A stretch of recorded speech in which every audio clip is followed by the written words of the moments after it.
I have often been referred to as antisocial by my family, but this label isn't really even correct.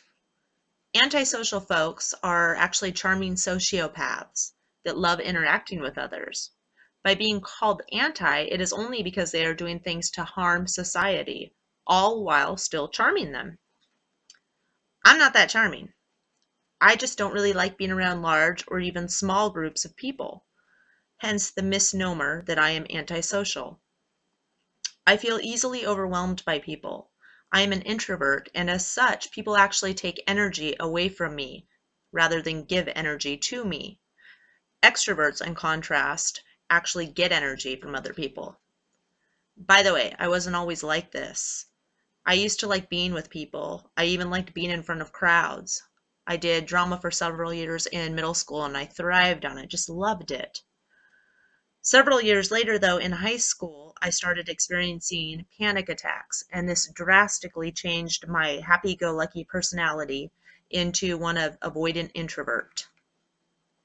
So what does this mean for my lifestyle? As much as I would like to curl up in my house and speak to no one for weeks at a time, this probably isn't really plausible. I work full-time, I go to school full-time, I have a teenage daughter, and all of these activities involve some level of interaction and usually a lot of interaction with other people. Am I destined to live in a cave by myself for the rest of my life, living off the meager land while my loved ones in society continue on to greater and greater social connections? Well, I used to think that's what it meant, but I have finally figured out how to live in this overwhelmingly social society. Balance. I read a book. It's called Feel the Fear and Do It Anyway by Susan Jeffers. The premise of this book is that we all experience fear. It's what we do with this fear that is important. This is my new mantra to live by. I now purposely push myself into activities that I find uncomfortable because that is what is needed for me to grow. I went back to college at the age of 29 and received my first associate degree at 31. It was a scary, scary experience the first time I walked onto that campus. I worried that everybody would be younger, that everybody would judge me, that I would be a social misfit. I was wrong. It was one of the best things that I ever did. I didn't stop there though.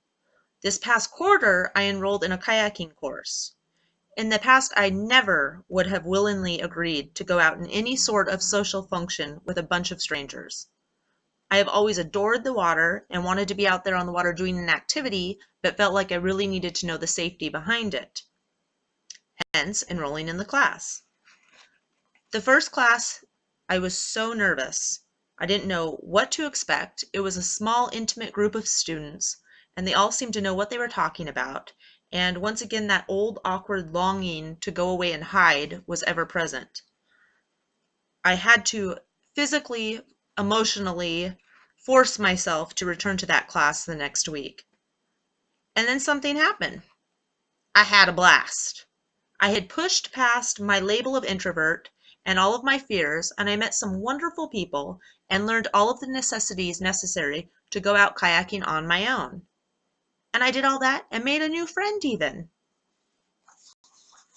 Labels need not hold you back. Fear need not hold you back. Be yourself, but be the best version of you that you can possibly be.